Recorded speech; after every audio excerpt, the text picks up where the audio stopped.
My name is Stan Baines, and I am a steering committee member of the Canadian Network for Imagination and Creativity, or CNIC for short. My fellow creative adventurers in our steering committee with us this evening are scattered about on your screen, so if you could, please give us a wave. Let us know who you are there. Perfect. Each month, we are excited to come back to this place and share with you our different topics from our hosts and guests, and then to the discussions that happen afterwards with you. CNIC's goal is to look to find new innovative ideas, look at things from different angles, see it from different backgrounds and perspectives, ask questions, and have open, forward-thinking dialogue. It is our hope to expand our minds in new directions, collaborate through idea sharing, create partnerships in our differences, in our sameness, in our beliefs, and find creativity through exploration of our imagination and ideas. This is a space to learn, explore, and share. We want you to do that in your way to make this learning space your own. Not only do we want to hear your ideas, but listening is equally as important. Reflect and participate in your way. Our format is simple. Once our hosts guide our discussions for this evening, we will open the floor for our chats and conversations to begin and see where the journey leads us with our time together. I would like to acknowledge at this time that as a resident of Clarence Rockland, Ontario, which sits just outside of the east end of the city of Ottawa in Ontario, Canada, I'm chairing our meeting on traditional unceded land of the Algonquin Anishinaabe territory and people. We learn from the pain of yesterday as we stand here together today to make our strength and union for tomorrow. So as you can see, Zoom is our platform for this discussion. Zoom allows you to participate in many different ways. It has built-in controls that allow you to raise your hand so we can see you when you wish to join in the conversation. And as I mentioned before, you can add things in our chat function, which helps to keep the ideas and thoughts flowing. Share your ideas your way in our jam. So you've been very patient with me, and I thank you very much. So let's get down to the fun part of our evening. Tonight, our guided discussion will be led by Jessica Sokolowski. Her title for this evening is Creativity and Assessment. So let's dive into the discussion. Over to you, Jessica. Thanks, Dan. I'm really excited that so many of you have been able to come and join us today. I'll start by introducing myself. So as Dan said, I'm Jessica Sokolowski. I am a long-term appointed professor at the University of Ottawa. I am super fortunate to lead a cohort of teacher candidates called the ICI. It's the Imagination, Creativity, and Innovation cohort, which is amazing. And the little torch was passed down by Michael Wilson, who used to be the lead of that cohort. The reason why I've chosen this topic truthfully is I do think that assessment is one of those areas that people have complicated relationships with. I think that assessment is one of those things that you either have feelings that are positive or feelings that are negative based on not only your own experiences, but the way that those experiences have informed the way that you assess. So just a quick little background about me. When I was in high school and even earlier years, I was very fortunate. I had more of an arts experience. So when I went to high school, I went to an arts-based programming. So I experienced, I think, assessment a little bit differently than other students have. This semester in particular, I'm teaching courses on assessment and evaluation. And this was really new for me. I generally teach arts, language arts, etc. Obviously, there's assessment included in that, but over the summer and into my courses, I have done extensive research and reading on assessment. And I'm very excited to talk to you today because I'm going to lead a very brief opening, but I'm more keen to know what your thoughts are as teachers, educators, professors on assessment. So does assessment kill creativity? And how can assessments empower students to actually be more creative potentially? Again, I created a few slides just to guide an opening conversation. When we open up the floor, please feel free to move the conversation in any direction that you would like. Now, I just put up a quick little blurb about Howard Gardner's multiple intelligences. I think mainly because for myself, this is the way I've always viewed education. So when I look at assessment, I can't imagine assessing in any other way other than taking into consideration the different learning styles, as well as the different and unique skills and opportunities that students present when they come to the class. I don't want to spend too much time on this. I have a feeling that this is going to get teased out throughout this conversation, but I did want to put up a visual just so that we sort of have a guidance of the direction that we're going. So leading out from that, coming from a place where myself personally, I root a lot of my teaching, my assessment, etc., from not just Gardner's theory, but many of the other theories that allude to the idea that creativity can be found not only in everything, but as well that students have very unique learning styles. Students have very unique skill sets that they bring. And if we're not giving them the opportunity to demonstrate their learning in the ways that work best for them, then we're not really getting a true understanding of their capabilities. So I just made a quick little mind map. These are just a few opportunities for creative assessments, including project based approaches, arts based, real world applications, experiential learning, qualitative assessments. So these are some of the assessments, obviously, that we're seeing in our schools right now. And this is what the research is showing. I wanted to talk a little bit deeper, though. We talked a little bit about, just as an opening, the idea of students having their own skill sets that they bring to the classroom, as well as the idea of enabling the opportunity for them to demonstrate their learning in the ways that work best for them. But when I think about authentic assessments, I think about not just motivation, so intrinsic and extrinsic, but I think about student engagement and curiosity. One of the things that I don't want to say bothers me, but yeah, potentially bothers me when educators exclaim to their class, be creative, but you've created this very rigid rubric and you've created this very confined space to be creative in. I feel that it does kind of stifle creativity. And I'm really excited to talk to you a little bit more about what your thoughts are on that. Um, some of the other things that I wanted to mention before we get started are some different considerations for the student experience. So, one of the things that I research and that I look at are arts based practices as well as the student experience. And that includes not just the curriculum that we are providing for our students, but as well the measures of assessment for that curriculum. Let me just preface by saying I do understand, I think a lot of conversation is going to come in terms of. The kind of like backlash potentially of assessing creative spaces. However, if you're working within the confines of a public education system, university, etc., unfortunately, those are the paradigms that we have, right? So we have to create scenarios for ourselves that we are kind of pushing the boundaries and moving within creative spaces and still being able to adhere to some of the different paradigms that we have as public educators. So, the learning environment, is it a safe and inviting space for exploration and collaboration? Again, if we're not providing a learning environment that is conducive to creativity, we can't expect students to be producing creativity. So, what does a learning environment that's creative look like? Well, when we talk about our learning methods, we talk about our assessments, again, we can't have a learning environment where students are always in the back of their minds being stressed about what grade they're having or being stressed about what that assessment piece might look like.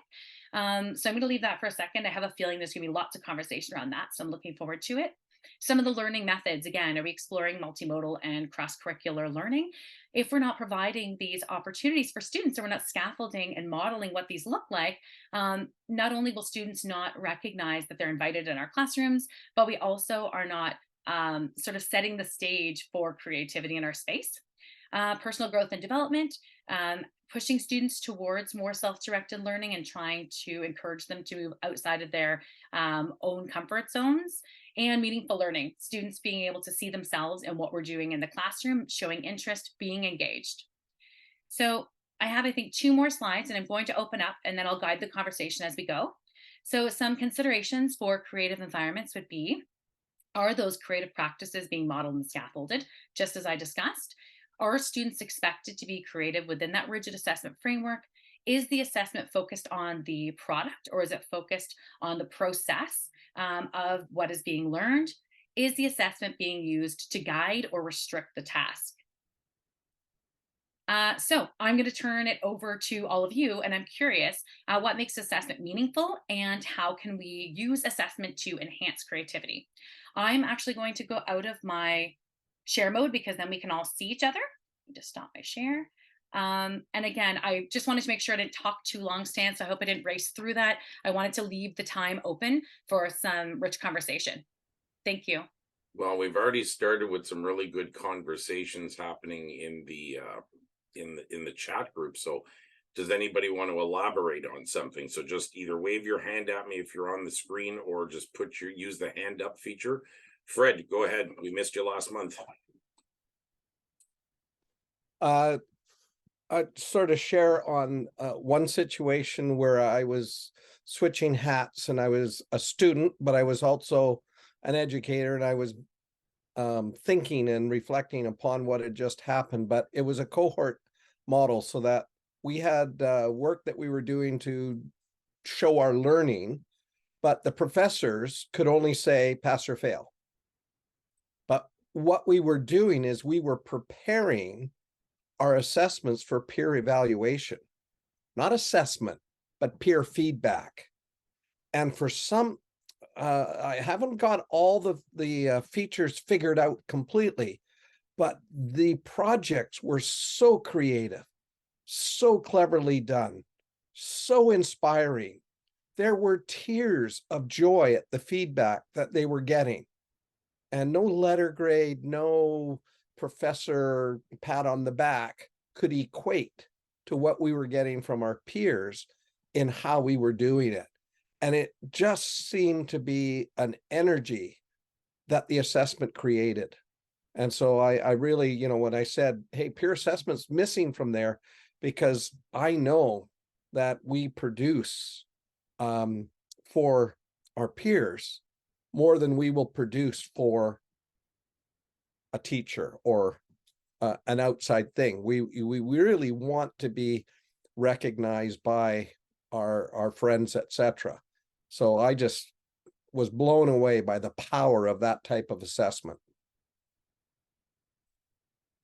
Brad, can I ask you a little bit more about, for me, I had considered the peer assessment and self-assessment, observation, et cetera, to fall under qualitative assessments. I'm curious, what specifically was it? A checklist? What was it specifically that they were looking for in the peer assessments? Because you talked so positively about it. I'm just curious what sort of was surrounding the assessment. Well, the idea is the professors are looking at pass and fail. That was the assessment, but it was the feedback, because we presented to groups of our peers, and that just motivated us to do our most creative, most expressive work. And I marveled at it. And that process led to some of the people in that cohort are now internationally renowned. And I think the assessment process was key to that.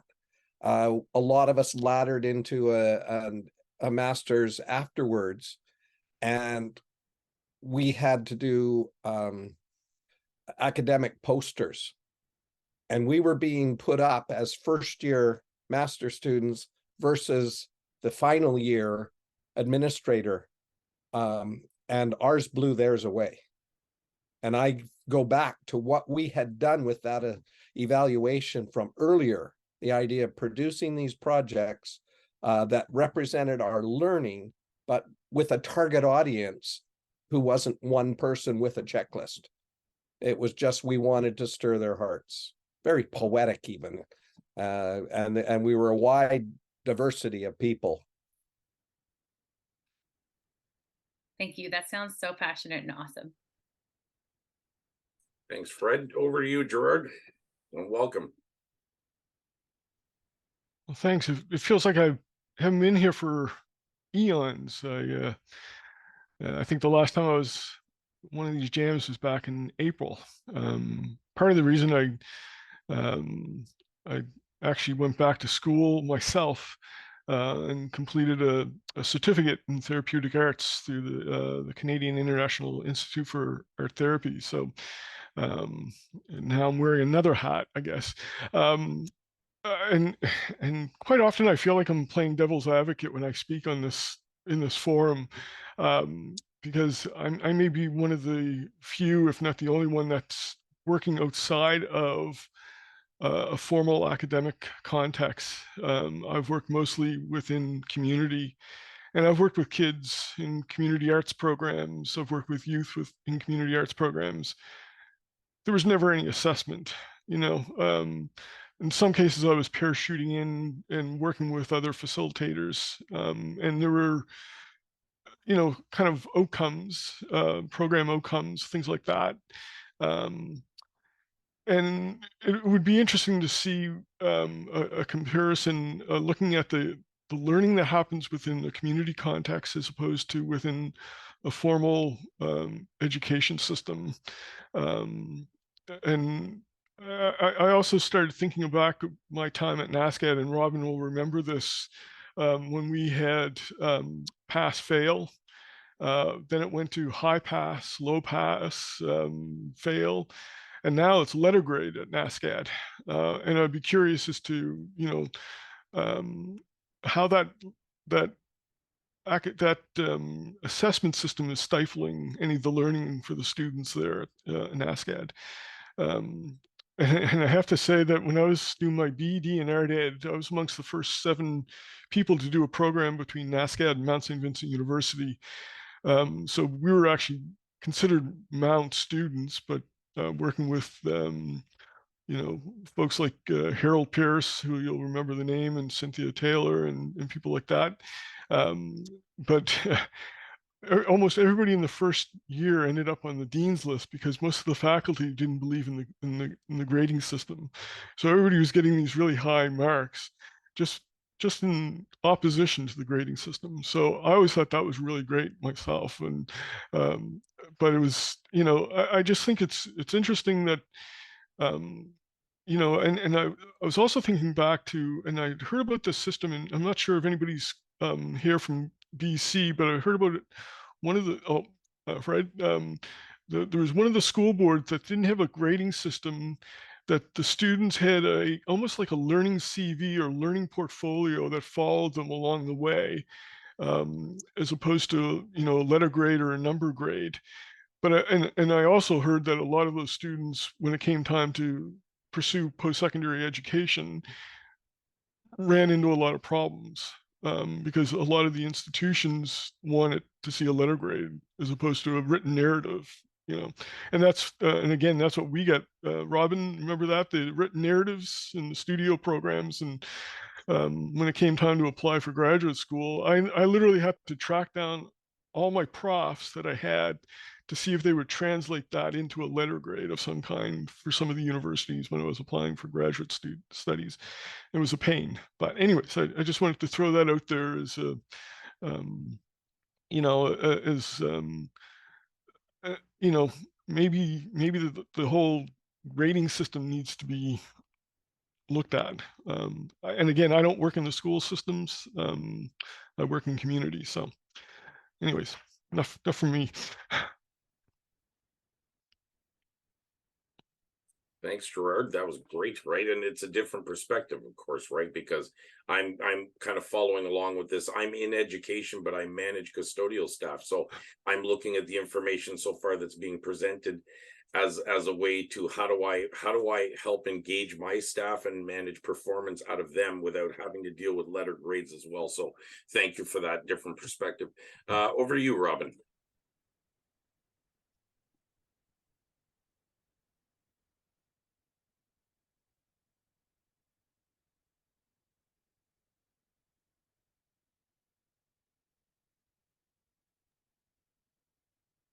Well, we might have lost Robin for a second.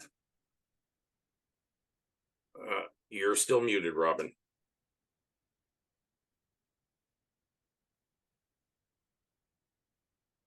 Now can you hear me? There we go. Sorry, I'm on my phone. I'm usually on my laptop, but it just died just as I was starting this event. Sorry, folks.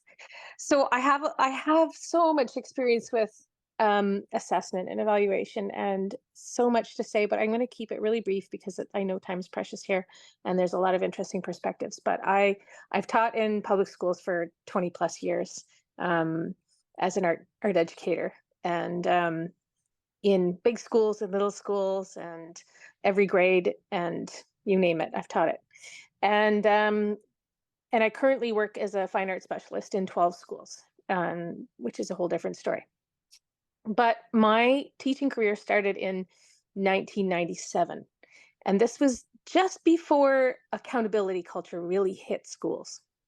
And so I had a few years of teaching without that I'm sure it was different in other places, but on the East Coast, in the Atlantic side of things, we had not been hit with outcomes and new curriculum that was outcome based. In fact, I was part of the curriculum team that created some of those new outcomes. And I remember asking at the time, are we ever going to have a time where we have to like write an outcome on an assignment and then mark to that outcome? And they were like, no, this is just here to describe what you do. It's just kind of like backup for all the amazing work you do. And how times have changed. So in the ensuing 20 years, there was a solid 10 years where all we talked about in schools, in public schools, in any kind of professional development was assessment. Gathering data and teaching responsively to that data in terms of outcomes and all. Like, I just cannot tell you hundreds and hundreds of hours of assessment, driven stuff. And so let's differentiate between assessment for learning and assessment for evaluation. Let's talk about the difference between formative and summative. But the real thing I wanted to talk about was that a lot of what our teachers deal with in classrooms is the culture of assessment that comes with a student. My work's not good enough. Your work is better than mine. Artwork is supposed to be realistic. There is a pre-established culture of assessment. And in many ways, that is what we are trying to break down in the classroom and teaching students how to assess their work for themselves, because they're doing it all the time anyways. We don't teach them a lot of that. We have to unteach it to them. Change the language of how you look and think about your work. Change your language that you use to speak about what you do, because artwork is partly assessing, our decisions as we go. And so there is assessment often kills art with or without us as educators. And I think that in that sense, there's lots of good it can do, right? We can use assessment and people can use self-assessment as they're working very, very highly creative ways, learning to take that on as a dialogue with yourself is a whole other angle of assessment that a lot of people don't discuss. But, we in schools now, we have such an enormously, hugely top-down pressured environment, where we have the capitalism that kind of runs the show. And I think personally, the only way to combat that, and Stan, this kind of relates to what you were just saying, is through relationship. And so in order to do like any kind of authentic or beneficial, I think, assessment with students, we have to build those relationships of trust. And no numbers and no letter grades can do that. And I think this also echoes, Fred, what you were saying earlier about that relationship of assessment. And it's more of a sharing of worlds than it is of assessment. And so I think, I know that a lot of people talk about Howard Gardner's 7 intelligences. I don't know if there's really any research to back, quantitative or really qualitative data to back up the 7 intelligences. I find it surprising to see it still used sometimes. We know we see it observationally, but I think that humans are much more intricate than those kinds of systems. And that intricacy shines in relationship of trust. And so I think I'll stop there. I'm going to stop there. Well, it's a fascinating topic. I'm super excited that we're talking about this. Wow, thank you, Robin. Good to have you back. Blaine.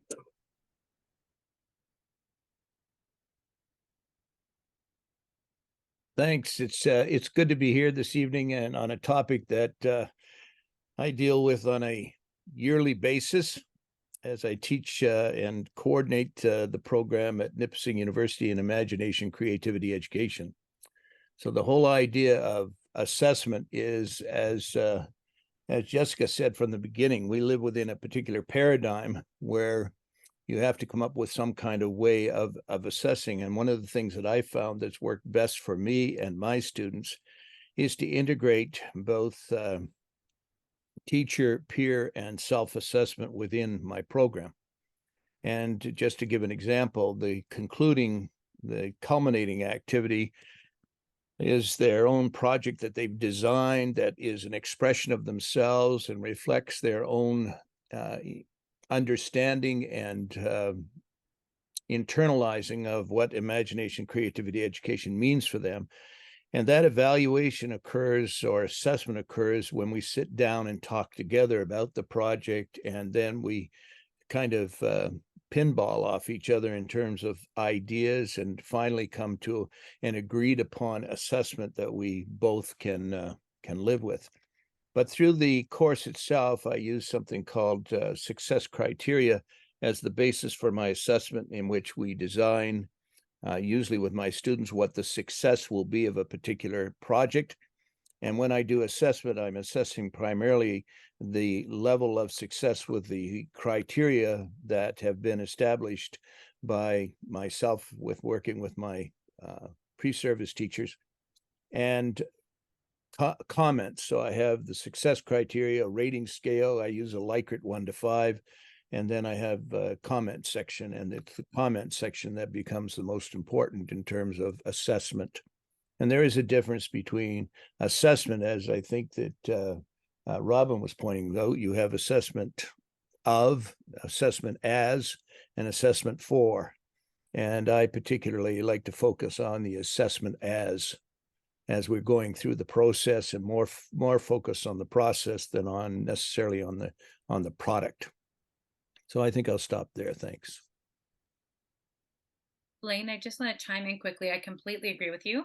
I focus solely, for the most part. Obviously, we have to cover all three because that's what you're in the school. But this is a really great book. I selected it for my students this semester, Assessment as Learning. And this one is Lorna Earle. And I wanted to branch off of what you had been talking about, and Robin, because Robin, I completely agree with the relationships. And it's really hard once students, because obviously our own individual narratives and our relationship with assessment have informed, whether positively or negatively, how we are going to have assessment for our students, and as well how we're going to assess ourselves and how we're going to hold ourselves to different standards for assessment.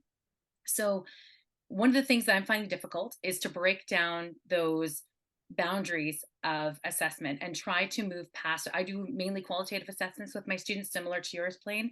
It's really difficult once you get students that are now at a post-secondary age, that they're so used to being in a rigid assessment framework that once you kind of leave it pop open, it causes extreme anxiety. So I am curious. I have twofold question because I want to open up, because I'm with you, Robin. I find this so fascinating. And this is, again, a different area for me, just because, again, I really focus on arts and language arts. But twofold. Number one, I had an interesting conversation with my students today asking about the pass or fail.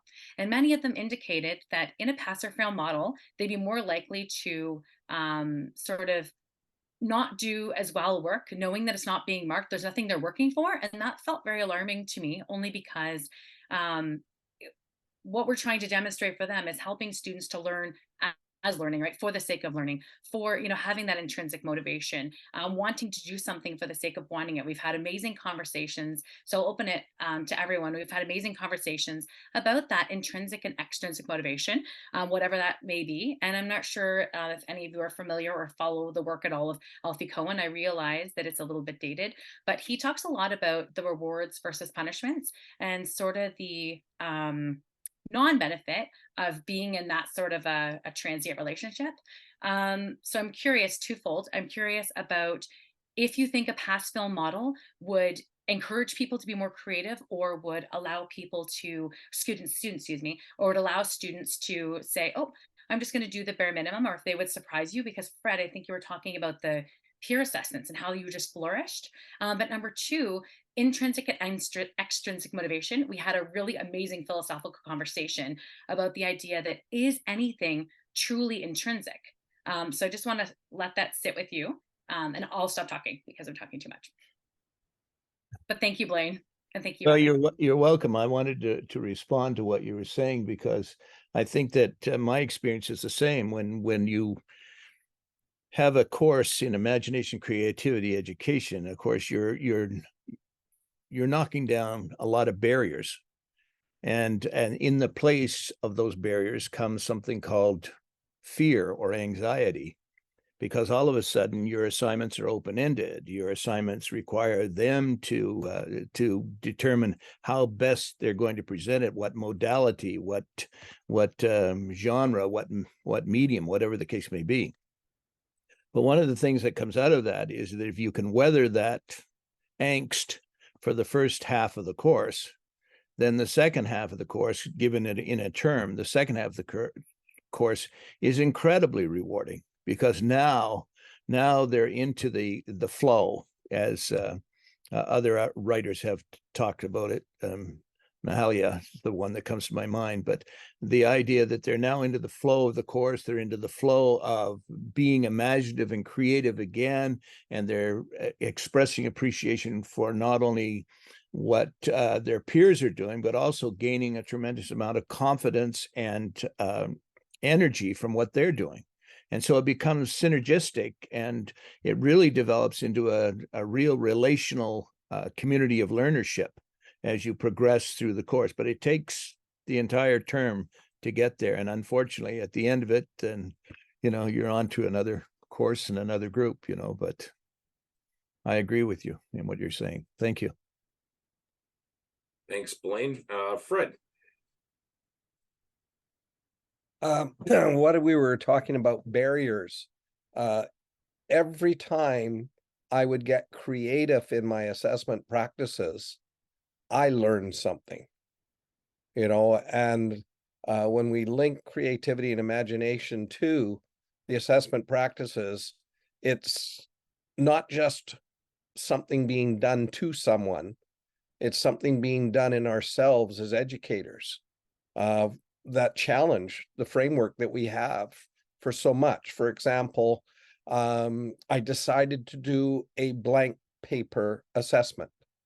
So a couple of weeks before the end of the unit that we were on, I said, in 2 weeks' time, you will have 2 questions on your test. One will look like this, and I put up a synthesis question that involved a lot of the graphing skills we were talking about. The other question will be, tell me what you know about the coordinate plane graphing. And one student who had never, ever scored under 95% had 86. She had 10 out of 10 on her synthesis question. She struggled with the open-ended, even though she had 2 weeks to prepare. Some of the students who barely were passing were excelling at the open-ended blank question. And then I realized, I guess it was coincidence, but I'd been talking to my mother on the phone for 45 minutes. And I hung up the phone, and my wife said, what did you two talk about for so long? I could tell her the first 5 minutes and the last 5 minutes. 2 months later, she asked, I wonder how your Uncle Ray's doing. I could tell her word for word what my mother had said a month before or 2 months before, because I realized, oh, I'm a trigger-based learner. No wonder I was successful in school. All the assessment was trigger-based. And it made me think, oh, maybe I better start triangulating my type of assessment, because if I'm always doing the same type, I'm not reaching every student. I'm creating that culture that a lot of us, well, all of us were raised in, and creating barriers to their own creativity and expression. So that's a challenge. So I really enjoy being creative in how I do assessment. Sometimes I did a partnered test. They knew that they were going to do a test with a partner. Some of the students prepared better because they didn't want to disappoint their partner than they would have for themselves. It was like an extrinsic motivation. But during the assessment itself, I heard more learning going on than I had in any of the other classes. And I only had half the papers to mark. So there's a lot of benefits to when we get creative in how we assess as well. End of soapbox. Fred, I really am enjoying your soapbox. I want you to elaborate a little bit more, because I feel I do the same. I teach from a multimodal perspective, and I assess from a multimodal perspective. Researchers such as Jennifer Groff talk about the idea that when you scaffold strengths, it brings up the non-strengths, et cetera, et cetera. And the same as you, I do find, and I think Blaine alluded to this as well, that for students that have never been given this opportunity before, they roll with it and they're so excited. And one that comes to mind, I had a student that when I had them do journals, I asked them to do it multimodally, however you'd like. Would you like to do it as a podcast? Would you like to just talk to me? Would you like to do it as a video? And she made this full length movie. It was remarkable. And seeing how excited she was about what she did, she's like, I spent 3 times the amount of time on that I would have a journal, but I learned so much more from that. She was so proud, so excited to show me what she had produced. But then you have, again, other students that thinking about producing something like that brings them certain anxiety because they're not sure what I'm looking for. So I'm curious, how do you break that down? At the back of their mind with assessment, it's a formula, right, guys? We look at the rubric, you're like, my teacher wants this. I just have to do this, this, this. I got a level 4, done. So they're still in that framework from having like elementary, secondary, undergrad, etc. So in your opinion, or Blaine or whomever, I'll open, but Fred, I think you might have an awesome answer. I'm curious, how do we break down those preconceived notions, those ideologies that students bring with them on their narrative when they are apprehensive to try these creative assessments because they're thinking, what? One time I didn't give any rubric. It was just going to be qualitative. And I wrote them nice narratives. And some appreciated that and some it sent them to a spin. So I'm curious how you move past that. Well, one thing was you talked about variety, and having a variety means that you'll make more contacts, because there will be some that won't connect. Like that one student who is now a wonderful doctor hated that form of assessment. But with the projects, I would often allow for 3 categories. I chose, say, the content, that you had to be able to teach the content through your project, whatever mode you chose. And then you chose 2 categories that we would do peer, self, and my assessment of. And there was this one little girl who produced this gorgeous piece of art for her project. She was teaching science safety. And her self-reflection form, diagramming what she wanted to be assessed on, was missing when I came by. So I assessed it on production quality and creativity. And a little bit later, I said to her, oh, what were the categories that you wanted to be assessed on? And she said creativity and poetry. I said, okay, thank you. But I had to go back and reread her project, which she had made an entire poem of. And I totally missed it. All that energy she had put in, I needed her feedback to say, this is what is important to me. This is what I would like to see you react to. Thank you. I really like that piece about asking students what they would like to be assessed on. I appreciate that. I'm gonna write that down. Thanks, Fred. On my screen, I have teacher.artist, so I don't have a first name, sorry. Oh, you got on mute. Hang on here. Let me do that. I'm Sharon Smith, and I'm reflecting on my education. And my undergraduate was with letters, and then my first graduate degree was really was pass fail. But we were only 50 people who were selected to that program. And I think the fact that we were all accepted made us work hard, because we were only 50 people in that program. And then 15 years later, I went back to school. I did a fine arts degree and major in art education, and I was assessed. And I'll never forget when I got a letter that was lower than I expected. And that stayed with me for quite a long time. And I also want to talk about Gardner's emotional intelligence. And I honestly can't remember if I woke up to that with Reggio Emilia or Rudolf Steiner. In any case, that's another important part of understanding the student or the person. And I now work, so I've taught in the school, I've taught in the elementary school, and then I've gone back into the school as a preschool specialist in art, as a person who is teaching the magic of watercolor just to those who enroll in my class to have that within the school system. And now I teach students that are 55 plus without a grade, but there is peer reaction, which is safe and positive to the work that's done.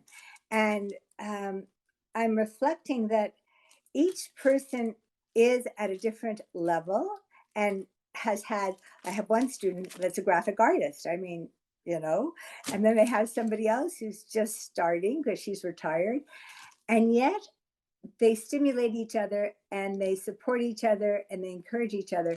So I'm sitting here thinking, I don't think myself personally, I'm relating to the grade part because as an adult who's done a lot of education, I've chosen to work in places where I don't grade. End of story.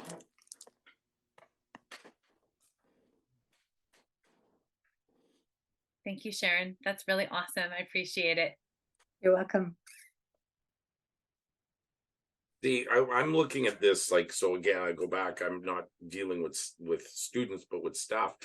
And we do performance appraisals. So our performance appraisals are similar to any other grading system that you do in the classroom. And what I find fascinating, and I was trying to find it in the chat, Fred had said something earlier. Yes, assessments should be diagnostics and not autopsies. So my staff, when we have to do a performance appraisal, we're looking at different areas like, you know, what's their job knowledge, what is their health and safety practices, what's their interpersonal and communication skills and all of that stuff.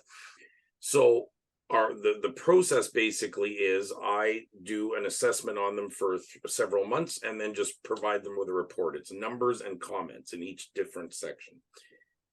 And what I found is the staff, like, so I put very heartfelt comments in there because that's where we want them to improve or demonstrate where they do very well. But what I found is that the staff immediately dive for the numbers, so the 0 to 4, right? And we've created a culture within my department where we don't really give zeros unless there's a super huge problem, 0 than 1. So we avoid those. Then we don't want to give 4s because we give you a 4 and you're excellent, then you have nowhere to improve from. So we tend to live in the 2 to 3 range. Well, that doesn't really, if you practice that long enough, that doesn't really give a fair assessment to anything. But if then you start to do anything outside of that, and the comment doesn't jive, well, they don't care about the comment, they just want the numbers. So what it's become is it's become an autopsy. Basically, we're just breaking down what little or more that you do. So I think a lot of it is we have to give this whole thing a shake from the top down. So not only how are we somewhat presenting the information and what are we trying to assess out of them, but then bring in the engagement. So one of the things I've started to do is that rather than just follow that format, I actually hand them the whole document and go, fill this out as if you were watching you work. So I bring them into their own assessment, because then this way I want to see from a management perspective, are they actually aware of how they are as a worker? Are they being real with themselves? So that by the time then we kind of collaborate now, so I collaborate with them to do the assessment, then there's no surprises, they're aware of where they're at. But then I actually find that the marking scheme that I have to work in, because I must use this antiquated system, tends to work better for me because it's been more of a collaboration and less of an end result, if that makes any sense, right? So this has been very engaging to sort of see how even outside of the education system to that degree, where I can integrate some of the really good ideas I've heard. So thank you so far for all of this. So I'm wondering, because I'm mindful of the time, Stan, and seeing that we only have about 10 minutes, I really would like to circle back, if it's okay, to the main question and just ask you all, does assessment kill creativity, or can assessment be used to enhance creativity? And if the answer is that we can shake this up, as you're saying, Stan, and use it to enhance creativity, how? How does that look like? We've given a lot of examples about specific assessments, etc. I'm wondering if anybody can speak to using not just creative methods of assessment, but how can we use assessment as a tool to encourage further exploration, inquiry, creativity, etc. So let's leave it kind of open. I know that I don't want to call out Michael, but I know Michael always talks about play. So if he wants to jump in, a lot of things. So I did teach elementary for many, many years before coming to the university. And I still feel that when you start in the early grades, everything is very exploratory. There's lots of inquiry, there's lots of creativity, there's lots of play. And slowly, as we move through the grades, it dissipates a little more and a little more. So I'm going to stop talking because I don't want to eat up the rest of the time, but I really would love to hear what you have to say on if we can, encourage further creative activity with our students, but using assessment as that tool. We can think about motivation. We can think about the peer assessments that you were speaking to. How can we utilize this tool in a positive way? Michael first and then Gerard. Oh, you're muted, Michael. It's funny, I've been doing this for years and I still make that mistake. So anybody who's new, you can relax. People have been around and doing it a long time. I think the basic answer to Jessica's question is yes, creative work can be enhanced by the evaluative process. It seems to me there are some confusion in terms here. I think the whole process of the question that Jessica is asking is the process of evaluation. And all of us evaluate everything all the time. And so it's the umbrella of getting feedback from self or others. That's what evaluation is, it seems to me, and everybody does it all the time. And so people involved in creative work are as involved in the evaluation of their own work and of others as much as any other subject area.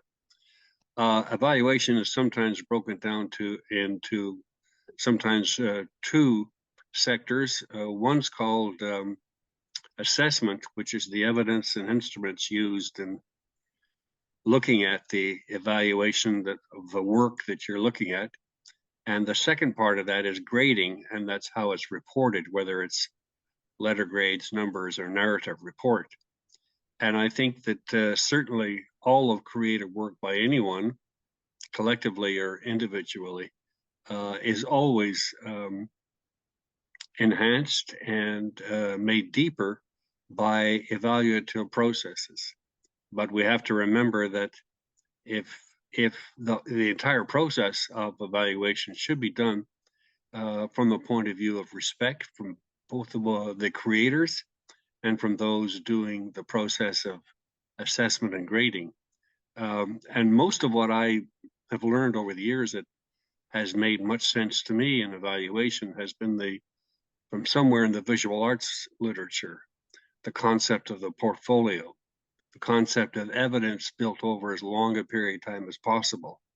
It seems to me creates evaluation that's more clear, more true, and more accurate to the situation involved. So as many pieces of evidence you can gather in as many different ways as you can gather them over the longest possible period of time that you can do that.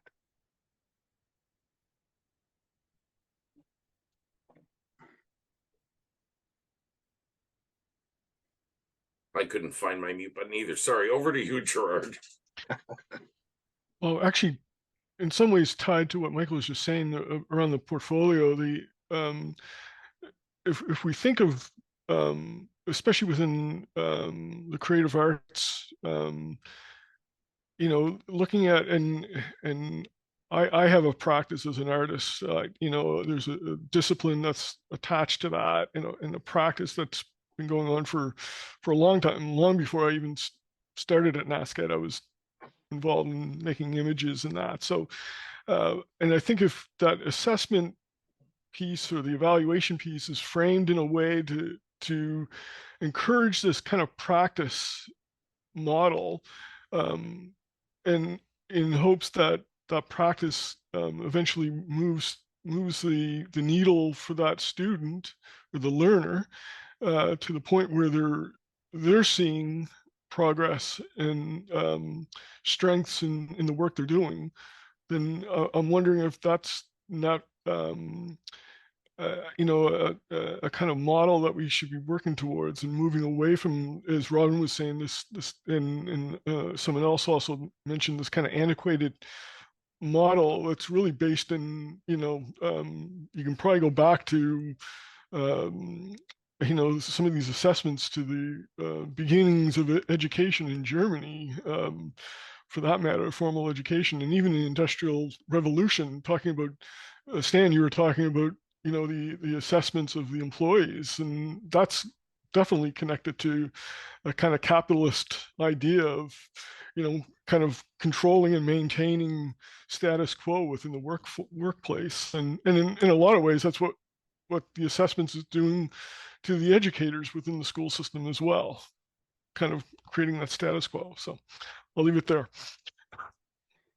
Thank you. I just want to build on that super quickly, because as you were speaking, all I was thinking about was the subjective nature of assessment. And I think that's why I've always kind of had a hard time with it, because especially if you're an elementary teacher, you're a generalist teacher, right? So you teach many different subjects. And I can tell you with certainty that I'm not an expert on those subjects. So it's really difficult. I remember trying to wrap my brain around how you're expected to assess other people on subjects to which you have no expert opinion on. And I know that sounds pretty high level when in comparison to assessing elementary students, but I don't think so. I think that for you to, depending on the method that you're using, for you to be able to assess other humans is to have some sort of authority. So I'm curious what people think about that. I've always, even when my kids get report cards, I always really like to read the comments, because that letter grade doesn't tell me anything about my children. The comments tell me about their learning, tell me about how they are motivated in class, if they're working towards self-directed learning, how they're responding to teacher prompts, what are the next steps, those types of things. So I would love to hear more about your thoughts on that.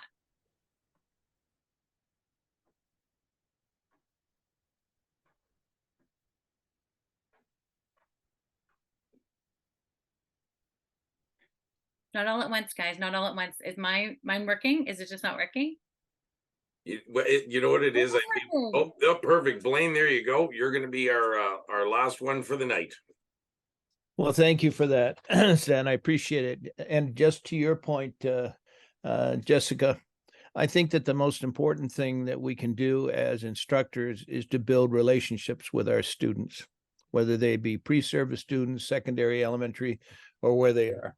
If we take the time to build meaningful relationships with them and allow them and help them to understand that they are not only valuable, but valued, and that their work and their contribution is valued, then we remove an awful lot of the angst that's associated with assessments and evaluations, because they realize that it is constructive, that it is being used to help them improve. We're looking for ways in which you can make something better, do something different, whatever. Or maybe we just reach a point where somebody says, yeah, I'm satisfied with the way it is, and for these reasons. And I think that a lot of that comes from the kind of relationship that we've built with them, so that they trust us, we trust them, and we can then talk meaningfully about evaluation or assessment that promotes their imagination and creativity rather than restricting it. Thank you, Blaine. And I agree. It's more, I think it's the letter grade that I have a hard time with. Robin, you wrote something really, really meaningful in the comment section. Would you mind sharing it? I don't want to put anybody on the spot. I was just reading it while you were chatting, Blaine, and both Blaine and Robin had some amazing thoughts on that. I'm not sure which one you meant. I wrote a bunch of stuff. Robin, I love that you wrote More Than Human Perspectives, the one that you wrote recently. Can you elaborate on that? That's amazing. I love that. Well, I was just a spark of an idea while you were talking. When people were talking, I was thinking about, I'm currently a student in a Master's of Art Education program at NASCAD, and reading new materialist perspectives and thinking about how that plays out in classrooms with art materials. And it's basically the idea that, it's sort of a marriage of physics and all kinds of theory. I don't know how to describe it, but the idea is that when you are, for example, engaging with something, you enter into a relationship that creates kind of a whole new assemblage. You and that thing or that person or that environment become a new being that didn't exist before. And that relationship between you and that thing, that merging of yourself and your being and that other being, um, might be a place of assessment, where you have what might have been in other times considered a dialogue, a conversation between separate things. But really, once you become entangled with something, it's actually a language that you share of understanding positions and positionality. I don't know how to describe this in other words. Yeah, I'm just knee deep in it. What can I say? I love it. Thank you so much. I know that Stan, you'll do the sign off, but I really thank you so much, everyone. It is so meaningful. I was so excited to come tonight and hear perspectives from very talented educators, literally from around the world on this topic, because it is so important. So all of your insight tonight has been amazing. I've got a lot of great resources and it's just been so awesome to talk to you all. So thank you so much. Well, and as Jessica said, we unfortunately have reached the end of our evening, and this one was so good. I know, Jessica, you didn't even get through like half of what you had, right? Like this is where we're so excited when everybody can come back, because this allows our conversations to kind of continue from one idea jam to the next. So this is where we may have to start looking at some part twos for some of this stuff. So as committee members, we do look forward to and are glad that you can join us each month for our idea jams. And we hope that your time with us tonight and always is as valued to you as it is to us. So in case you didn't know, Scenic is socially connected. So check out our website at www.canadiannetworkforimaginationandcreativity.com. It's all one word.com. We can also be found on Instagram and YouTube. So find us online for more information and links to register for Idea Jams, to share with your friends, bios, view our past Idea Jam sessions in the chats, and other helpful information about us and what's coming up. And as we were talking about before we got started, we want you to know to mark your calendars, because Scenic is going to be having our first ever live experience coming up in the spring on April 19th and 20th here in Ottawa, Canada. It promises to be an event to remember, and we will have more details coming up soon. So please stay tuned to all of your usual channels for further enlightenment. But if you need some immediate details, please reach out to our steering committee member, Michael Wilson, at mpwilson@uottawa.ca. So as we close for the evening, on behalf of all of us here at Scenic, we thank you again for joining us. And this past hour has been absolutely amazing. And we look forward to seeing you again in November for our next Idea Jam, where we will be led by Michael Wilson. And he's asking, why do we create? Do we search for a perfect world? Is this part of our search for beauty? Join us again, and thank you for being here tonight. Good night, everybody.